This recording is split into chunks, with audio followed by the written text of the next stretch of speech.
Hi everybody.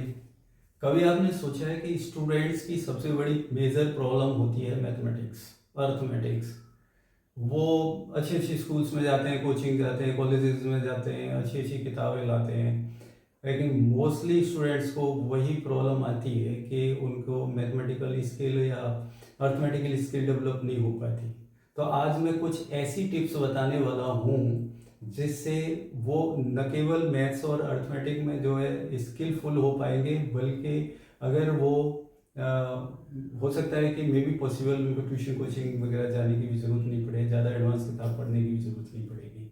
तो कौन सी वो टिप्स हैं, लेकिन कंडीशन यही है कि ये जो टिप्स हैं इनको फॉलो अप करना है और कंटिन्यूसली इनकी प्रैक्टिस करनी है। This is not matter you are studying in the 5th class और 8th क्लास और 9th 10th 11th 12th। आप 5th से लेकर 12th तक किसी भी क्लास में पढ़ रहे हो या किसी कंपटीशन की प्रिपरेशन कर रहे हो, वो सारे कंपटीशन चाहे वो रीजनिंग रिलेटेड हो या अर्थमेटिक रिलेटेड हो, ये सारी टिप्स आपको जो है स्किलफुल बनाएगी। और अगर ये टिप्स प्रॉपरली कर ली तो मैं समझता हूँ कि आप मैथ्स की तैयारी सेल्फ और बेटर कर पाओगे। तो देखें कौन सी टिप्स है वो। सबसे पहली टिप्स आती है कि learn the multiple table 1 to 25। Multiple table यानी पहाड़े। आपको 1 से 25 तक अच्छे से पहाड़े याद करने हैं, इतने अच्छे से याद करने हैं कि कहीं भी रेंडमली आपको पूछ लिया जाए तो आपको तुरंत जवाब मिलना चाहिए। फॉर एग्जाम्पल, आपसे पूछ लिया जाए कि 19 sevens आर, तो आंसर आना चाहिए 133। रैंडम आना चाहिए, ये नहीं कि एक तरफ से आप काउंटिंग कर रहे हो कि 19 ones are 19 twos are, no. आपको रेंडमली इतने इतने अच्छे से मेमोराइज करने हैं कि रेंडमली कहीं से भी आप जवाब दे सकें। जैसे 17 sevens आर पूछ लिया तो 119 निकलना चाहिए। नेक्स्ट टिप है लर्न स्क्वायर। स्क्वायर लर्न होनी चाहिए। नंबर्स के 1 से 25 तक स्क्वायर लर्न होनी चाहिए। स्क्वायर्स मतलब square of 2 4, square of 3 9, square of 4 16, इस तरह से 25 तक कहीं से भी जरूरत पड़ जाए आपको। जैसे फॉर एग्जांपल स्क्वायर ऑफ 23, तो मुंह से डायरेक्टली 529 निकलना चाहिए। ओके, तो ये सेकंड टिप है।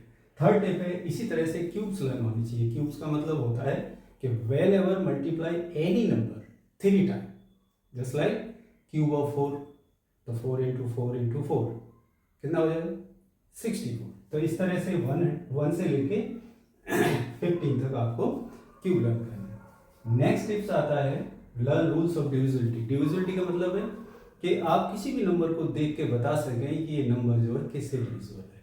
जो बेसिक डिविजिबिलिटी रूल्स होते हैं वो स्टार्ट होते हैं 2 से। 2 से कौन सा नंबर डिविजिबल है, 3 से कौन सा डिविजिबल है, 4 से कौन सा, 5 से, 6 से, 7 से, 9 से और 11 से। उसके बाद फिर आप मल्टीपल टेबल की हेल्प से पता कर सकते हो कि which number is divisible by which number. Okay, next जो रूल है वो है learn division of larger number. Generally ये देखा गया कि जो स्टूडेंट्स उनको ये प्रॉब्लम आती है कि वो लार्जर नंबर के डिवीजन नहीं कर पाते। तो लार्जर नंबर के डिवीजन उनको सीखनी चाहिए। जो भी मैं ये चीज़ें बता रहा हूँ, अगर आप अपने जब भी ये चीज़ें अगर आप सेल्फ तैयार नहीं कर सकते तो आप अपने मैथ्स टीचर से कह सकते हैं कि हमें ये सारी चीज़ें प्रिपेयर कराओ। तो learn division of the larger number. Larger number जैसे फॉर एग्जांपल 236 से किसी नंबर को डिवाइड करना है, तो सोचोगे इतनी बड़ी मल्टीपल टेबल तो मैं आती नहीं है, तो हाउ टू डिवाइड, नहीं, आप उसकी टेक्निक सीख सकते हैं तो बहुत आसानी से डिवीजन किया जा सकता है। जो मेरे स्टूडेंट्स हैं मैं उनको भी सिखाता हूँ। नेक्स्ट है learn calculation of decimals number. ये सबसे बड़ी प्रॉब्लम, बच्चे जैसे ही डेसिमल नंबर देखते हैं घबरा जाते हैं, एवं एडिशन और सब्ट्रैक्शन भी गलत कर देते हैं। तो डेसिमल नंबर के ऑपरेशंस उनको सीखने चाहिए कि कैसे मल्टीप्लिकेशन किया जाता है, कैसे डिवीजन किया जाता है, कैसे एडिशन किया जाता है, कैसे उनके सब्ट्रैक्शन किए जाते हैं। नेक्स्ट है learn to solve fractions. Fraction learn करें। जब भी फ्रैक्शन को कैसे हमें ऐड करना है, कैसे सब्ट्रैक्ट करना है, कैसे मल्टीप्लाई करना है, कैसे उनको डिवाइड करना है। जनरली मैं देखता हूँ कि स्टूडेंट सबसे ज़्यादा मिस्टेक करते हैं डेसिमल्स में, फ्रैक्शंस में और डिवीजन में। ये 3 जो मैंने टिप्स दे रहा हूँ ये बहुत कमाल की हैं। डिवीजन ऑफ लार्जर नंबर, इसमें बहुत ज़्यादा स्टूडेंट्स मिस्टेक करते हैं, और कैलकुलेशन ऑफ डेसिमल नंबर्स में भी करते हैं, और ये फ्रैक्शन सॉल्यूशन में भी करते हैं। फ्रैक्शन को ऐड करना है, सब्ट्रैक्ट करना है। अब ये क्या होता है कि बच्चे जैसे बड़ी क्लास में आ गए, 9th 10th में आ गए, 11th 12th, सोचते हैं ये तो बहुत छोटी चीज़ें, हम क्या करेंगे सीख के। नहीं नहीं, ये चीज़ें उनका टाइम बिगाड़ती है, एग्जाम में भी और कॉम्पिटिशन में। तो इसलिए इसमें स्किलफुल हो जाना चाहिए, इसकी स्किल डेवलप कर लेनी चाहिए। और मैथ्स तो यू नो वेरी वेल, तो maths by practice and to develop the skill.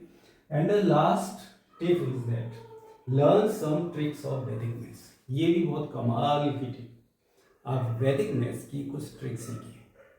बहुत सारी ऐसी ट्रिक्स हैं कि आप जो है वर्बली मुंह जबानी मल्टीप्लाई कर सकते हैं, नंबर्स को डिवाइड कर सकते हैं, ऐड कर सकते हैं, सब्ट्रैक्ट कर सकते हैं। तो ये सीखना चाहिए। आप अपने मैथ्स के टीचर को कह सकते हो ये सारी टेक्निक्स हमें सिखाओ, इनको रिवीजन करवाओ, क्योंकि ये जो 8 टिप्स हैं अगर आपने अपने जीवन में उतार ली तो आप याद रखना, मेरा नाम याद रखना कि हमें शर्मा सर ने बताया था, ये चीज़ें हमने फॉलो की और आज हम जो है बेटर कर पा रहे हैं कंपटीशन में भी और अपने मैथ्स के बोर्ड और होम एग्ज़ाम में भी।